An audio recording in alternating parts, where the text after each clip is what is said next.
সূরা ইয়াসিনের ২৭ নম্বর আয়াত। আউযু বিল্লাহি মিনাশ শাইতানির রাজিম। বিমা গফারালি রব্বি ওয়া জাআলানি মিনাল মুকরামিন। যে আমার পরওয়ারদিগার আমাকে ক্ষমা করেছেন এবং আমাকে সম্মানিতদের অন্তর্ভুক্ত করেছেন। আমরা সেই ব্যক্তি সম্পর্কে জানছি যে ব্যক্তি মেসেঞ্জারদের কথা না শুনে, যারা মেসেঞ্জারদের জন্য হুমকি হয়ে গিয়েছিল, নিজের জীবনের ঝুঁকি নিয়ে তিনি এসেছিলেন সেই জনপদের লোকদেরকে বুঝানোর জন্য, এবং তার ফলশ্রুতিতে আমরা দেখি যে সেই জনপদের লোকেরা তার উপরে টর্চার নিয়ে আসে, তাকে পাথর বর্ষণ করে হত্যা করে, এবং তার পরবর্তীতেই আমরা দেখি আল্লাহ সুবহানাহু ওয়া তাআলা সেই হত্যার কথাও তিনি উল্লেখ করেন নাই, কিন্তু তাকে সুখবর দিচ্ছেন যে তুমি জান্নাতে প্রবেশ করো। সুবহানাল্লাহ। যখন সে জান্নাতে প্রবেশ করলো, সে জান্নাতে প্রবেশ করার পরে সেই ব্যক্তির অনুভূতি এখানে বলা হচ্ছে যে তিনি বলছেন যে আমার রব আমাকে ক্ষমা করে দিয়েছেন এবং আমাকে সম্মানিতদের অন্তর্ভুক্ত করেছেন। এর আগের আয়াতে আমরা দেখেছি বলা হয়েছে তোমাদের রব। কিন্তু যখনই তিনি জান্নাতে চলে গেলেন, সেই রবের সেই নেয়ামত তিনি উপলব্ধি করতে পারলেন। তখন আমরা দেখি যে তার ভাষার মধ্যে পরিবর্তন চলে আসলো। তিনি বলছেন রব্বি। রব্বি মানে হচ্ছে আমার রব। সো এখানে রবের সাথে তার যে কানেকশন, সেই কানেকশনটা কত গভীর থেকে গভীরতর হয়েছে সেটা আমরা দেখতে পাচ্ছি। এবং যখন তিনি জান্নাতে গেলেন, তিনি বুঝতে পারলেন যে আল্লাহ সুবহানাহু ওয়া তাআলা তাকে ক্ষমা করে দিয়ে সে জান্নাতে নেওয়ার মাধ্যমে তাকে সম্মানিত করেছেন। তিনি মানুষকে জান্নাতের পথ দেখাতে চেয়েছিলেন, যেটা হচ্ছে বেস্ট ওয়ে কারো প্রতি তার ভালোবাসা প্রদর্শন করার। এবং সেই ভালোবাসা প্রদর্শন করতে যেয়েই, সে কেয়ার শো করতে যেয়েই এই ব্যক্তির মৃত্যু ঘটেছিল এবং তিনি জান্নাত লাভ করেছিলেন। সো এর আগের আয়াতে যে কথাগুলো বলা হয়েছে তার কন্টিনিউশন হিসাবে এই আয়াতটিতে বলা হয়েছে যে নবী রাসূলদের যে কাজ ছিল দাওয়াত দেওয়া, যারাই সে কাজকে গ্রহণ করে নেবে, সেই কাজটাকে সুন্দরভাবে করার জন্য চেষ্টা করবে, মানুষের প্রতি হেদায়েতের যে রাস্তা, সে রাস্তাকে খুলে দিবে, সেখানে আমরা দেখি তাদের জন্য আল্লাহ সুবহানাহু ওয়া তাআলা কত বড় পুরস্কার রেখে দিয়েছেন। এবং এইখানে এই আয়াতের মাধ্যমে আমরা দেখি যে সে পুরস্কারটা কত অসীম। সো এই লোক এত বেশি তার কওমের লোকদেরকে ভালোবাসতেন যে তিনি আ মানে তার মৃত্যুর পরেও তিনি বলছেন, "আমার লোকেরা যদি একটু জানতো।" মানে তখনও তিনি তাদের কথা চিন্তা করছেন এবং তারপরেও তিনি বলছেন যে, "তারা যদি জানতো কিভাবে আমার রব আমাকে ক্ষমা করে দিয়েছে।" বিমা গফারা। গফারা শব্দটা হচ্ছে এখানে পাস্ট টেন্সে ব্যবহার করা হয়েছে, অতীতকাল। সো অতীতকাল হিসাবে যে কোনো কথা বলা হয় না কেন, সেটা মানে হচ্ছে ডান ডিল, যে হয়ে গিয়েছে। এটার ব্যাপারে কোনো ধরনের সন্দেহ নাই। সো তার যা গুনাহ ছিল, আমরা বিস্তারিত জানি না যে তিনি কি করেছিলেন। কিন্তু তিনি নিজেই বলছেন এখানে যে তার যা গুনাহ ছিল আল্লাহ সুবহানাহু ওয়া তাআলা সমস্ত কিছু ক্ষমা করে দিয়েছেন। সো এখানে পুরো বিষয়টাই হচ্ছে এরকম যে তিনি আ হয়তোবা মূর্তি পূজারী ছিলেন। হয়তোবা তিনি সারা জীবনে তেমন কোনো ভালো কাজও করেন নাই। হয়তোবা এটাই ছিল তার জীবনের একমাত্র ভালো কাজ যে তিনি ছুটে এসেছিলেন মানুষকে হেদায়েতের পথে আনার জন্য। আমরা জানি না তার ব্যক্তিগত জীবন কেমন ছিল। কিন্তু যখন তিনি দ্বীনের পথে দাওয়াতের কাজে নিযুক্ত হয়ে গিয়েছিলেন, তখনই আল্লাহ সুবহানাহু ওয়া তাআলা তার প্রতি খুশি হয়ে তার অতীতকে তিনি ক্ষমা করে দিলেন এবং তাকে জান্নাতের পুরস্কার দান করলেন। এবং এখানে গাফারা শব্দটা দিয়ে বোঝানো হয়ে থাকে, আমরা ক্ষমা করা বলে থাকি নরমাল যেই শাব্দিক অর্থ সে অনুযায়ী, কিন্তু এটার মূল অর্থ যেটা সেটা হচ্ছে কোনো কিছুকে ঢেকে দেওয়া। সো এটা শুধু ক্ষমা করা না যে আল্লাহ আমাদেরকে ক্ষমা করে দিলেন। এটা হচ্ছে ঢেকে দেওয়া যে কেউ এটা সম্পর্কে জানবে না। এবং আসলেই আমরা জানি না যে তার অতীতে কি ছিল। আল্লাহ সুবহানাহু ওয়া তাআলা আমাদেরকে বলেন নাই। কেউই সেটা আমাদের জন্য ওপেন করেন নাই এবং কিয়ামতের দিনেও সেটা লুকায়িত অবস্থায় থাকবে। আল্লাহ ছাড়া আর কেউ জানবে না এবং এটা নিয়ে কেউ কথা বলবে না। সুবহানাল্লাহ, আমাদের জীবনে কত গুনাহ, কত কিছু আমরা করে ফেলি। যে জিনিসগুলো মানুষের সামনে যদি প্রকাশিত হয় সেটার জন্য লজ্জায় আমাদের মাথা নুয়ে যাবে। আল্লাহ সুবহানাহু ওয়া তাআলা হচ্ছেন গাফুর, যে তিনি আমাদের এই অন্যায়গুলোকে কাভার করে দিতে পারেন যে কোনো মানুষ কখনো সেগুলো সম্পর্কে জানবে না। সো আল্লাহ সুবহানাহু ওয়া তাআলা তার সমস্ত অতীতকে ঢেকে দিয়েছেন এবং তাকে ক্ষমা করে দিয়েছেন। এবং তারপরেই বলা হয়েছে ওয়া জাআলানি, এবং তিনি কি করেছেন? তিনি আমাকে বানিয়েছেন। মিন মিনাল মুকরামিন, যে এই সমস্ত ক্রেডিট হচ্ছে আল্লাহ সুবহানাহু ওয়া তাআলা, সেটাই এখানে দেওয়া হচ্ছে যে তিনি তাকে মুকরামিনদের অন্তর্ভুক্ত করেছেন। মুকরামিন কি? সেটা হচ্ছে কারামা থেকে এসেছে। করিম শব্দটার সাথে আমরা পরিচিত। আল্লাহর একটা নাম আছে আল কারিম, যেটা দিয়ে বোঝানো হয় যে সম্মানিত, জেনারাস, নোবেল, অনারেবল বোঝানোর জন্য। সো ইকরামা শব্দের অর্থ হচ্ছে সম্মান করা কাউকে। সো সেখান থেকে মুকরামিন হচ্ছে যাদেরকে সম্মান করা হয়। সো এখানে সেই ব্যক্তি বলতে পারতেন যে আল্লাহ সুবহানাহু ওয়া তাআলা আমাকে সম্মানিত করেছেন। তিনি কিন্তু সেটা বলেন নাই। জাআলানি মিনাল মুকরামিন, তিনি আমাকে সম্মানিতদের অন্তর্ভুক্ত করেছেন। তো সুবহানাল্লাহ, এখান থেকে আমরা দেখি যে যদি তাকে বলা হতো যেটা মুকরামানি, যে তিনি আমাকে সম্মান করেছেন, মানে ভার্ব ইউজ করা হতো। আমরা জানি ভার্বের স্থায়িত্ব হচ্ছে খুবই স্বল্প, অতীত, বর্তমান, ভবিষ্যৎ। যেই সময়টা পার হয়ে গেল সেটাই অতীত হয়ে গেল। এখন কিছুক্ষণ মুহূর্ত আমি পাচ্ছি, কিছুক্ষণ পরেই এটা অতীতে পরিণত হবে, আর আমার সামনে যা আছে তা ভবিষ্যৎ। সো ভার্ব হচ্ছে খুবই অল্প স্থায়িত্বের একটা শব্দ। তো এখানে আমরা দেখি মুকরামিন শব্দটা বলে নাউন ব্যবহার করা হয়েছে, যে সম্মানিত লোকদের অন্তর্ভুক্ত করা হয়েছে। তার মানে এটার স্থায়িত্ব অনেক বেশি, এটা চিরন্তন। এই যে সম্মান তাকে দেওয়া হয়েছে, এই যে সম্মানিত লোকদের অন্তর্ভুক্ত করা হয়েছে, এটা আর ঘুচে যাওয়ার না, এটা আর দূর করার মতো না। সো আল্লাহ সুবহানাহু ওয়া তাআলা তাকে এমন একটা সম্মান দিয়েছেন যে সম্মানিতদের মধ্যে থাকার জন্য, যেটা হচ্ছে চিরন্তন।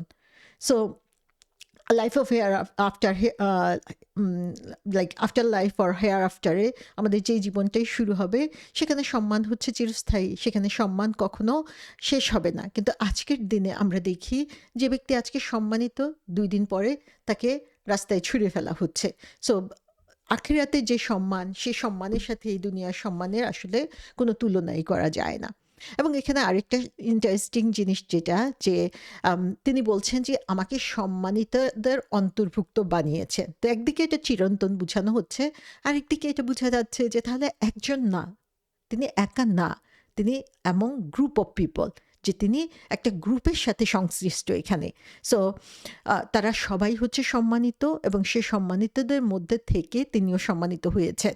সো এখানে আমরা দেখি যে কাদের সাথে তিনি কোম্পানি দিয়েছেন, কাদের সংসর্গে তিনি ছিলেন।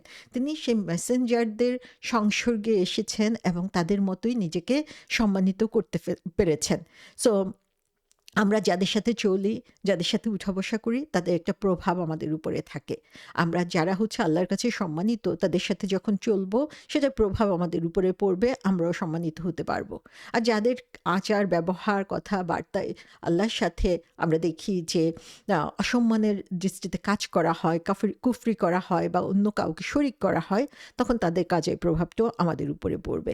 তো সেজন্য কাদের সাথে আমরা চলি, সেটাও হচ্ছে অত্যন্ত গুরুত্বপূর্ণ একটা ব্যাপার যখন আমরা দিনকে ফলো করতে যাই। সো তিনি ইচ্ছে করেছিলেন যে তার লোকেরা যেন জানে, তার লোকেরা যেন তাদের নিজেদের চোখে দেখতে পায় যে আল্লাহ সুবহানাহু ওয়া তাআলা তাকে কিভাবে সম্মানিত করেছেন। সো তার এই যে আকাঙ্ক্ষা, আমরা দেখা যায় যে আমরা যখন ভালো একটা রেজাল্ট করি, ভালো একটা জব পাই, একটা সার্টিফিকেট পেলাম, আমরা চাই সবাইকে সেটা দেখানোর জন্য। সো এই ব্যক্তির কথা আমরা দেখি যে তিনি এমন একটা পুরস্কার পেয়েছেন, যে পুরস্কার পেয়ে তিনি এত বেশি খুশি হয়েছেন, তিনি চান তার জাতির লোকেরা সেটা জানুক, তারাও এই পথে আসুক এবং তারাও এই পুরস্কার লাভ করুক। এটা এমন না যে অন্যকে দেখিয়ে জেলাসি করানো অথবা অন্যকে দেখিয়ে নিজেকে অনেক বড় মনে করা, সেটা না। তিনি চাচ্ছেন যে তার এই কথাগুলো জেনে, তার এই কথাগুলো শুনে তারাও এই পথে আসুক, তারাই এভাবে সম্মানিত হোক এবং তারাও এই পুরস্কারটা পাক।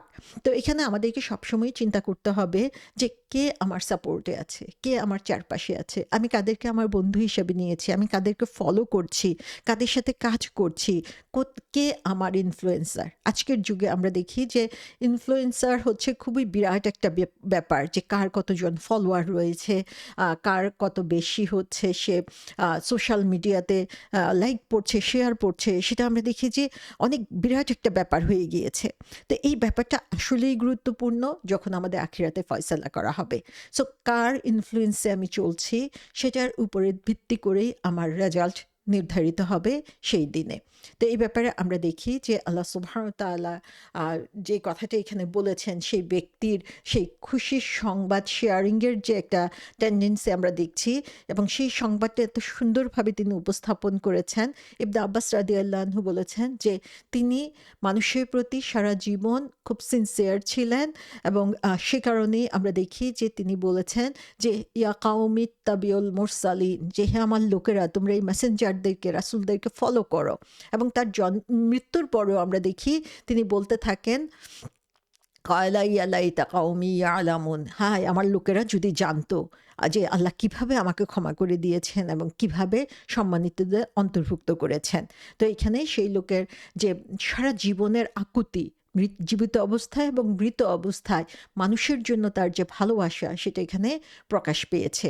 আবার আরেকজন তাফসীরকারক বলেছেন যে এই বিমা গাফার আলী রব্বি ওয়া জাআলানি মিনাল মুকরামিন, এটার দিয়ে বোঝানো হয়েছে যে আমার ইমানের কারণে, আমার রবের প্রতি আমার ইমানের কারণে, বিশ্বাস এবং রাসূলদের প্রতি আমার বিশ্বাসের কারণে হচ্ছে আমি এই সম্মান পেয়েছি। সো এখানে আল্লাহ সুবহানাহু ওয়া তাআলা তাকে যে সম্মানটা দিয়েছেন সেটা অবশ্যই অনেক বড়, কিন্তু সেই সম্মানের চেয়েও যেটা আমাদের চোখে বেশি পড়ে সেটা হচ্ছে যে তার যে আকুতি মানুষের জন্য, তার জন্য যে ভালোবাসা মানুষের জন্য, সেটাও আসলে অত্যন্ত লক্ষণীয়।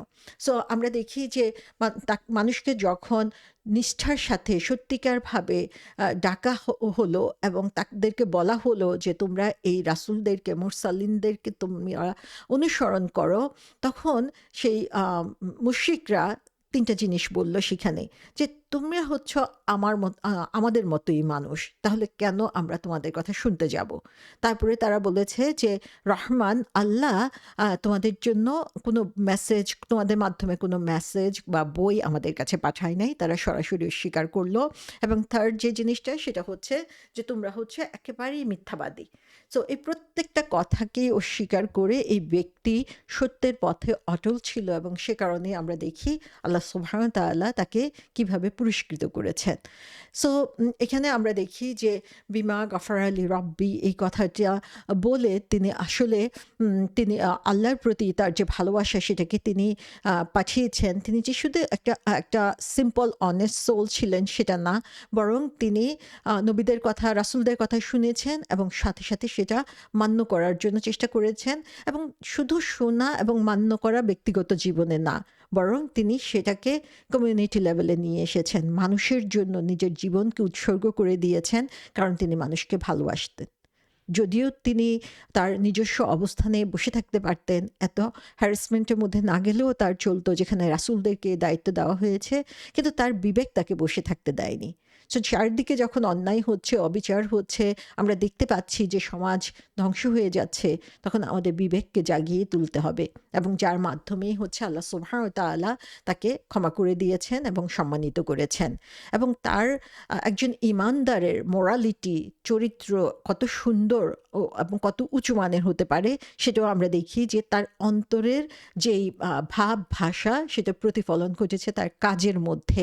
তার মধ্যে আমরা দেখতে পাই যে কত কি তাড়নায় তিনি হচ্ছে তার সেই দূর প্রান্ত থেকে ছুটে এসেছিলেন শুধুমাত্র মানুষকে সাবধান করার জন্য। তাদের হুমকির মুখেও তিনি থেমে যান নাই, এবং সেখানে তিনি তাদেরকে যুক্তি দিয়ে বুঝানোর চেষ্টা করেছেন যে তারা যেই পথে চলছে সেই পথটা ভুল। তো এখানে এই আয়াতটার মাধ্যমে আমরা আরেকটা জিনিস দেখি যে বারজাক, কবরের জীবনের যে উপস্থিতি, সেটার যে এক্সিস্টেন্স রয়েছে, সেটার প্রমাণ হচ্ছে এই আয়াতটা। সো এখানে একটা পিরিয়ড অফ টাইম, আমাদের মৃত্যু থেকে পুনরুজ্জীবন পর্যন্ত একটা সময় রয়েছে, যেই সময়টা হচ্ছে আমাদের বারজাকের সময়, যেই সময়টা হচ্ছে আমরা অস্তিত্বহীন হয়ে পড়ি না। বরং এখানে আমরা দেখি যে আমাদের যখন জন্ম হয়, সেই জন্মের আগে আমাদের রুহটা তৈরি করা হয়েছে। সেই রুহটা আছে আ আমাদের জন্মের আগে সময়টা হচ্ছে রুহ আছে কিন্তু কোনো শরীর নাই। তারপরে আমরা যখন জন্মালাম, পৃথিবীতে আসলাম, তখন রুহ এবং শরীরটা একসাথে আসলো। তারপরে যখন মৃত্যু ঘটলো, তখন আবার রুহ বিচ্ছিন্ন হয়ে গেল শরীর থেকে। শুধু শরীরটা আমাদের কবরের মধ্যে থেকে গেল। কিন্তু রুহ কিন্তু ঠিকই তার যেই আম ফিলিংস সেইটা কিন্তু রয়েই গিয়েছে। সো সেই রুহ কিন্তু আল্লাহ সুবহানাহু ওয়া তাআলা যেখানে তার জন্য ডেজিগনেটেড করেছে সেই জায়গায় উপস্থিত হয়ে যাচ্ছে। আবার যখন হাশরের ময়দানে আমাদেরকে দাঁড়ান করানো হবে হিসাবের জন্য, তখন আবার আমাদের রুহ এবং বডি একসাথে চলে আসবে। সো এই যে জীবনের বিভিন্ন পর্যায়, এই পর্যায়টা আমরা দেখতে পাই যে আমাদের মৃত্যু থেকে আ পুনর্জীবন পর্যন্ত এই সময়টা হচ্ছে বারজাকের সময় এবং সেই সময়টার একটা সত্যতা আমরা এখান থেকে দেখতে পাচ্ছি। সো ওভারঅল এই আয়াত থেকে বা এই ব্যক্তির ঘটনা থেকে আমরা যেটা দেখছি সেটা যে আমাদেরকে দিনের প্রতি কেয়ারিং হতে হবে। আমাদেরকে মানুষের প্রতি কেয়ারিং হতে হবে। তাহলে আমরাও সেই মুকরামিনদের অন্তর্ভুক্ত হতে পারব।